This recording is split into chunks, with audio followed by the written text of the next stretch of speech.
Anytime I see a train door open, I head for it. And by the way, I can say it now since I know there's different leadership. I used to about 15% of the time ride with the engineers, for real. And I'm the only guy that I'm aware of when I stopped riding Amtrak that had a key to get in the back. So you can tell your predecessor, he's gone after that. Look, hello, Baltimore. Is there any organized labor, any unions in the house? You're making a run, man. Well, Brandon Scott, thank you for the passport into this great city. And Governor Westmore, Lieutenant Governor Miller, I can't tell you how much I appreciate you being here, and all the money you committed to make this thing work as well. And two of my best buddies in the United States Congress, I think, no hyperbole, the two of the best United States senators I've ever served with, and I served there for 36 years in the Senate, Ben Cardin and Chris Van Hollen. Ben and Chris, thank you, thank you, thank you. And Kwasi and Fumi, I tell you what, when I get in real trouble, that's the guy I call. There you are, sitting right in front. You helped us get so much of this done, including the project we're here to celebrate. Thank you. You know, look, thanks to the members of the Maryland delegation and Congressman John Sarbanes. He and his dad and I talked a lot about Amtrak, spent a lot of time working on it. Dutch, you're still here, aren't you? I saw, there you go. Hey, Dutch, good to see you. As well as Steny Hoyer, probably one of the best leaders we've ever had. Steny, you're a hell of a guy. For real. I've kid Steny for years. He represents the western shore of Delaware. We call the Delmarva Peninsula. We got into it all at any rate. Steny, you're the best and one of the greatest champions this state has ever had, and an incredible majority leader, and continues to serve Maryland very well. You know, I mean this sincerely. I don't think there's a better delegation in the entire United States of America than the delegation here in Maryland, including your state legislatures as well.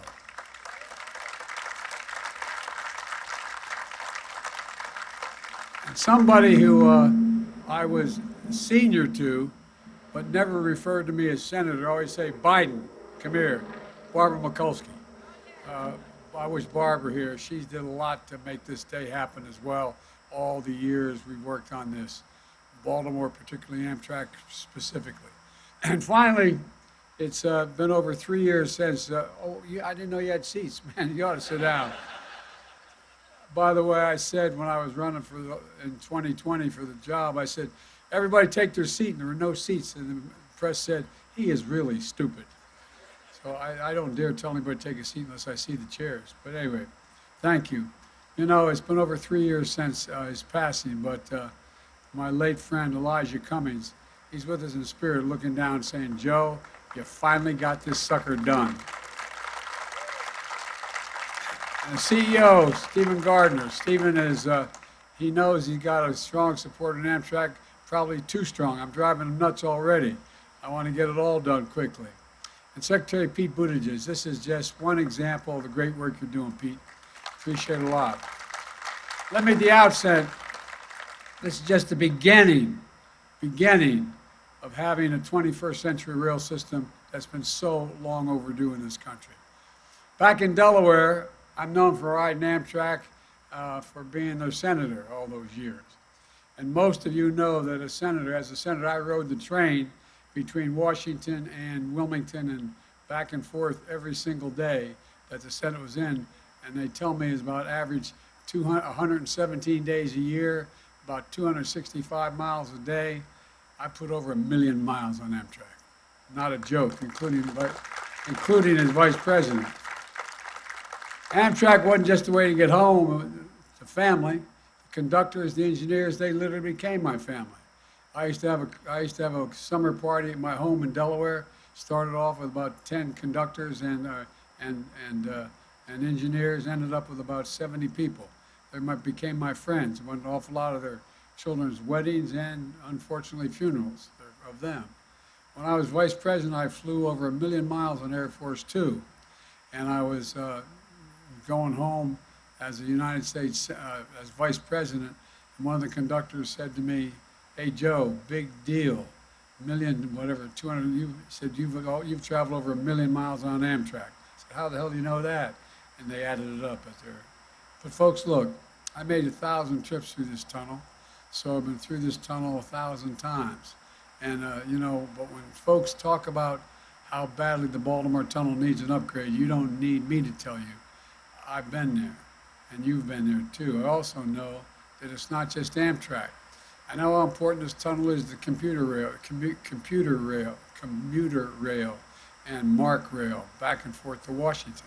And I know how much it matters to the entire Northeast corridor from here to Boston, that it matters a great deal. For years, people talked about fixing this tunnel. Well, I think I made one of the few guys back in the early 80s. I actually walked into the tunnel with some of the construction workers. You ought to get inside and see it. This is a 150-year-old tunnel. You wonder how in the hell it's still standing. And with the Bipartisan Infrastructure Law, though, we're finally getting it done. This law is the most significant investment in American roads, bridges, since the interstate highway system. And it's the single most significant investment in rail in America since Amtrak was created 50 years ago. And through the infrastructure law, we're going to invest over $4 billion to replace the existing Baltimore and Potomac tunnels. And that's why it's so important. Over 2,200 trains run on this corridor every single day, and it's the busiest in the United States and one of the busiest corridors in the world. The problem anywhere along the line means up and down the East Coast, it means commuters are trying to get to and from work, and they're getting in trouble. Business trying to ship their goods, travelers trying to visit family. If this line shuts down, it's just one day, it would cost the country over $100 million. But this tunnel is a major checkpoint for 9 million Amtrak and MARC commuter rail passengers who pass through it each and every year. 1.4 million, a 1.4 mile stretch with tight curves, so the trains have to slow to 30 miles an hour. You probably all heard this already, but it's important. 99% of the weekdays there's been a delay here somewhere. Trust me, I know. This tunnel is nearly, as I said, 150 years old.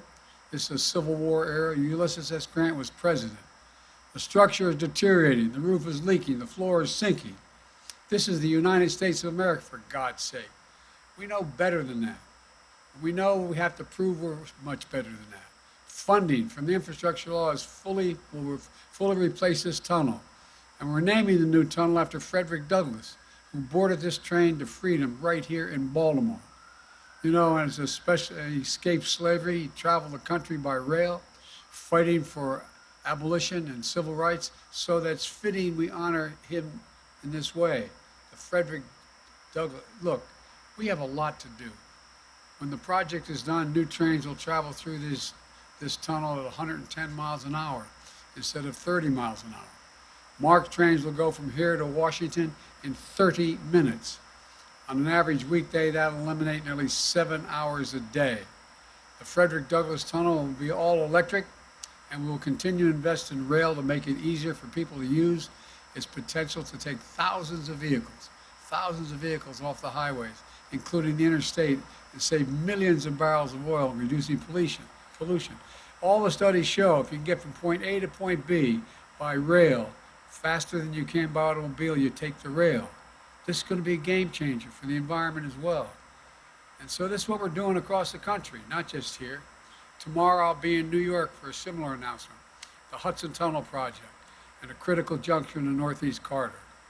Earlier this month I was in Kentucky with the Republican leader, and they're standing there, and the Republican governor, and also Democratic leaders.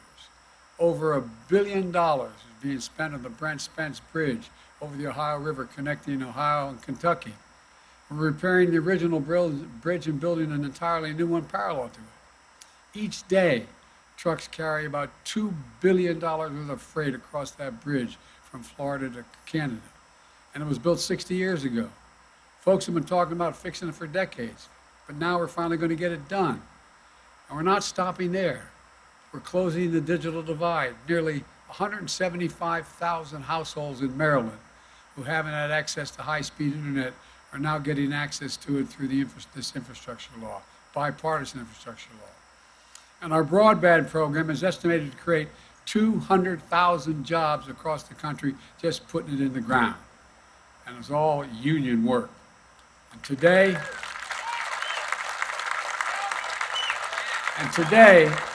we're announcing a nearly $4 million grant to the great HBCU in Baltimore, Coppin State University, to buy new laptops to give students digital skills and training that they need to compete in today's workplace. The Army Corps of Engineers spends millions each year dredging to keep shipping channels clear of the Port of Baltimore and help bring larger ships and more cargo in and out of Maryland. Now, we're investing another $84 million in infrastructure law to take the dredged material and restore the mid-bay islands on the Chesapeake, a critical habitat for fish and shellfish and birds. And these islands are central to the fishing and tourist industry. There's a lot we're going to get done. And one of the things about the infrastructure law I'm most excited about is we're doing all this with workers, with products made in America, with union labor. In fact, today we're announcing this project will be built under a project labor agreement. These agreements are agreements that contractors and unions put in place before the construction begins. They ensure major projects are handled by well-trained, highly skilled union workers, resolve disputes ahead of time, ensuring safer work sites, avoiding disruptions and work stoppages that can cause expensive delays down the line. So they're not just good workers, they're good taxpayers too. Amtrak and the building trades have agreed that the project labor agreement will be in place not just here in Baltimore, but all across major rail construction projects up and down the Northeast Corridor.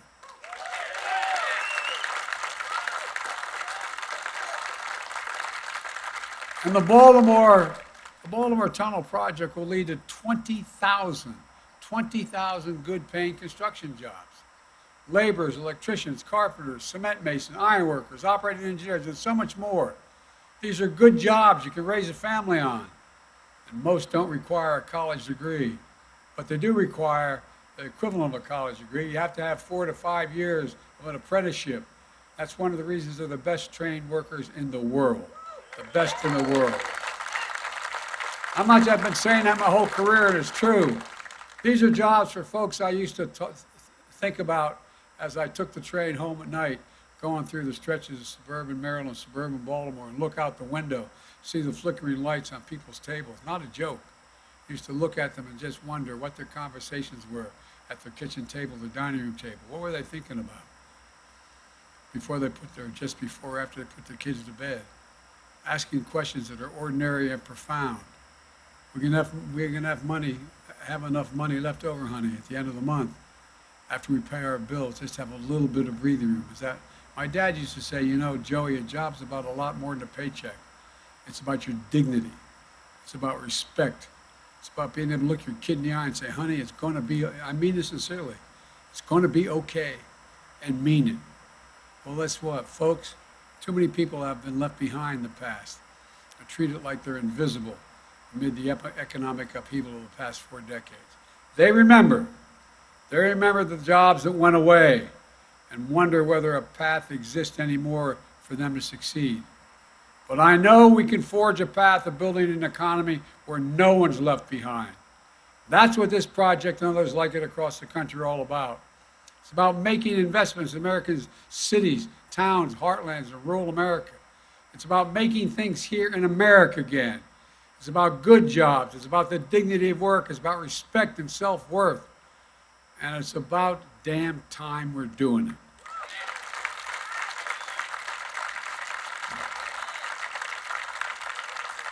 We're going through 4 decades where we exported jobs and imported product. We're exporting product and importing jobs now. For too long, we've talked about asserting America's leadership and building the best economy in the world.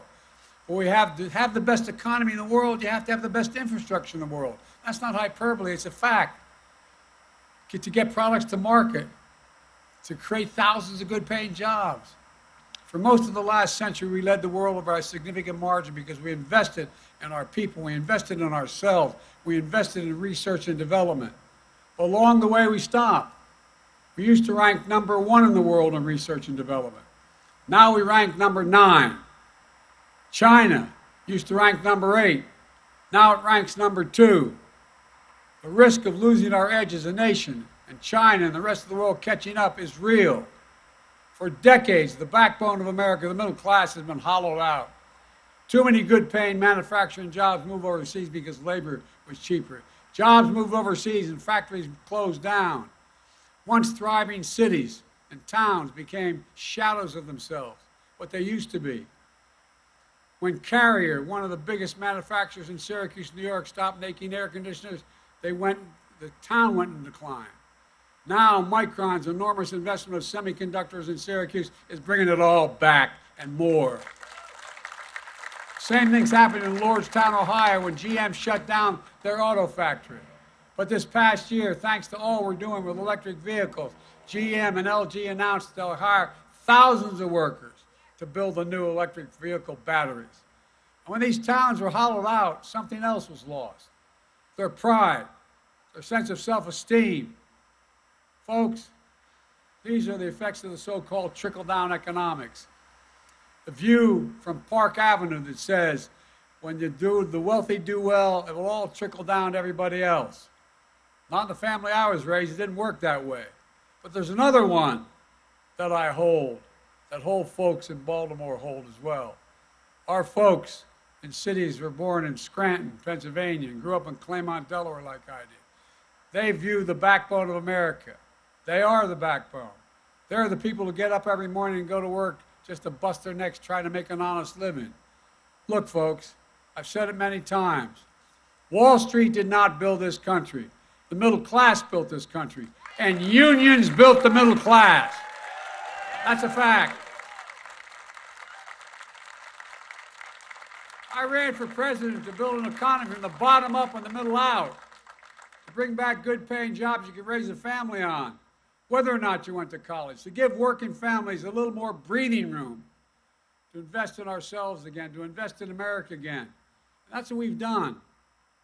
My first 2 years in office, we have 2 of the strongest years of economic growth and job growth in American history. We've created 11 million new jobs, including 750,000 manufacturing jobs, and we're just getting started. Where in God's name is it written that America can't lead the world in manufacturing again? I don't know where that's written. In addition, there's been major private investment, totaling nearly $300 billion in American manufacturing, including for semiconductors and small computer chips that power virtually everything in our lives, from cell phones to automobiles to artificial intelligence. You know, what a lot of people don't remember or don't know, we invented the computer chip in America. We invented it, and we made it more sophisticated. 30 years ago, America had more than 30% of the global chip production, worth tens of billions of dollars. But today, we produce only around 10% of the world's chips. Instead of the supply chain for these chips starting with us, it starts with countries you can't rely on. New automobiles need 3,000 of these chips just to be made. When overseas factories make these chips shut down during the pandemic, automakers in America had to shut down their product lines too. We couldn't produce enough cars because we didn't have enough chips. We can't ever let that happen again.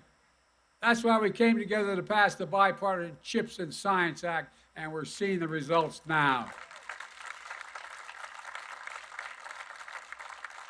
Just a few hours north of here, IBM invested $20 billion in its facility in Poughkeepsie, New York, in semiconductor design and manufacturing, quantum computing, artificial intelligence. Intel is investing $20 billion building 2 chip factories, fabrication facilities, just outside of Columbus, Ohio.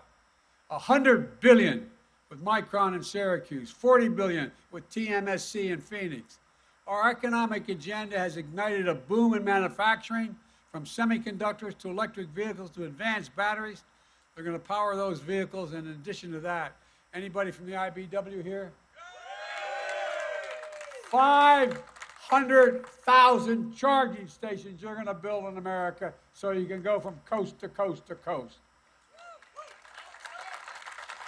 Look, there's much more to say about what we're going to be doing to modernize American rail. Let me close with this, because if we don't get it by a quarter after, we're all here for the next 2 hours, almost. When America sees these projects popping up across the country, it sends a really important message. When we work together, there's not a damn thing we can't do. There's nothing beyond our capacity. We can move this. We can move this nation forward. And it sends another message as well. A message of pride. Pride in our country. Pride in what we can do when we do it together. You've heard me say it, and I apologize for repeating, but as long as I'm here, I'm going to say it. That has never been a good bet. Never been a good bet to bet against America. Never. I can honestly say, as I stand here today, I have never been more optimistic about America's future. You just have to remember who in God's name we are. We're the United States of America. There's nothing beyond our capacity when we work together. We've never failed to meet an objective when we set our mind to it. So it's about time we say, once again, we're going to lead the world in the second quarter of the 21st century. May God bless you all, and may God protect our troops. Thank you, thank you, thank you.